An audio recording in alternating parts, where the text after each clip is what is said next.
This is Intro to Sociology, Gender Part 2. And so we're going to be talking about how gender is a social construct and how gender roles are formed, which are expectations regarding proper behavior and attitudes of males and females. Most people do not strictly conform to masculine or feminine qualities. We're kind of a mixture of both. But we have socially constructed behavior to kind of create these differences between the two. So going along with societal expectations, we have this heteronormativity. This is the idea that there are only two genders, that gender corresponds to biological sex, and that the only natural and acceptable sexual attraction is between these two genders. This would be more prevalent than you realize, that most people do kind of have this heteronormative outlook on life. Here I put a bunch of Disney characters just because Disney, and it's not just Disney, if you look at TV, it pretty much everywhere, it's all over the place, heteronormative kind of ideas of biological sex and what is acceptable sexual attraction. Okay, so this is a picture of people that identify as gender non-conforming. The most common constructs of gender in the world are based on the gender binary. And so these are two gender categorizations, male and female, and societies divide their population based on biological sex assigned to individuals at birth to begin the process of gender socialization. So this means like you have a gender reveal party, and then all of a sudden you're like, oh, I'm going to have a boy. That's so exciting, right? And so then you start kind of planning what you're going to decorate the nursery with all boy stuff, right? So gender role socialization. So what do you consider to be masculine? What are the qualities? Louder, more likely to take risks. They also can't cry. On the flip side, what would you put with girls as far as stereotypes, I guess, or feminine qualities? This is like soft, right? Being caring, emotional, sweet, submissive. Sometimes you get creative. And these pictures here here's a picture from 1985, and this is me on the left with strawberry shortcake.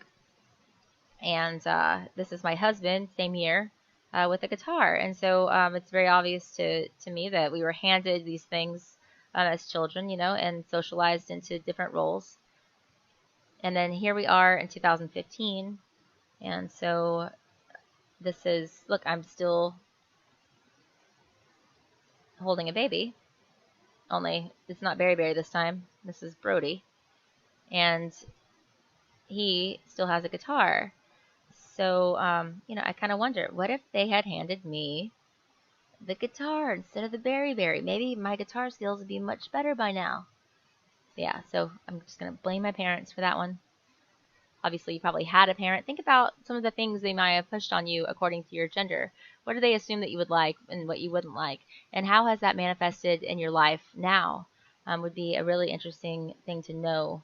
Okay, gender roles in the United States. So women have gender roles. These are girls develop a feminine self-image by identifying with females in their families, also in their neighborhoods and in the media. So if you are a girl and you want to know what does it mean to be a girl, you're probably going to watch your mom. You're probably going to watch your sisters, your aunts. You might watch people on TV. Like, what does it mean to be feminine? It's just more of the socialization. Okay, so here I'll go ahead and click on this. The princesses are obviously, dependent on males to kind of save them. And so this has been some of the critique against Disney for kind of giving these girls gender role of being a damsel in distress and not being able to take care of yourself or to be able to solve your own problems. Ralph Breaks the Internet is the name of it. It's showing that, they're kind of making fun of themselves. I am a princess too. Wait, what? Yeah. Princess Vanellope von Schweetz of the Sugar Rush von Schweetzes. I'm sure you heard of us. It'd be embarrassing for you if you haven't. What kind of a princess are you?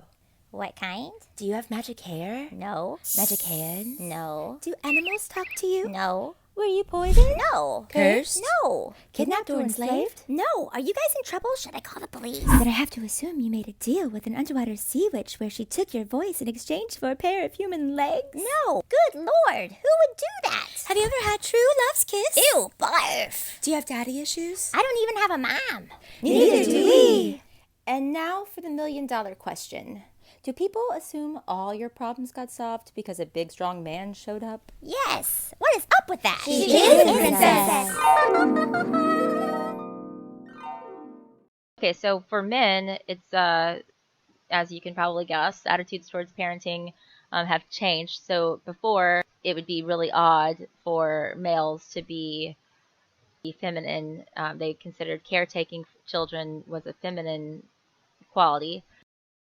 You see old ads in the 40s and the 50s, and even here recently. Of dads just kind of being idiots, like they don't know how to change a diaper, they don't know how to, and a woman, the woman has to come in and teach them how to take care of the baby. It's like dad doesn't know how to load the dishwasher.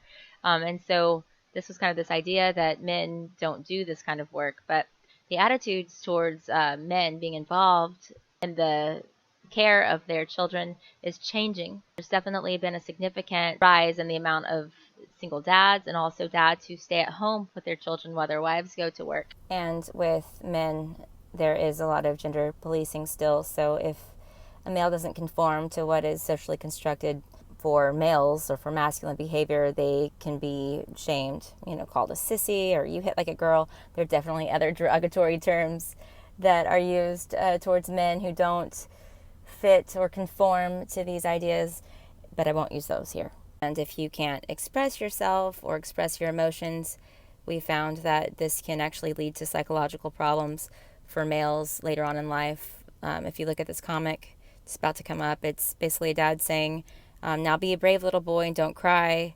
And the little boy is like, I won't cry, Daddy. And that's just very traumatic for anybody to lose a loved one and not be allowed to grieve.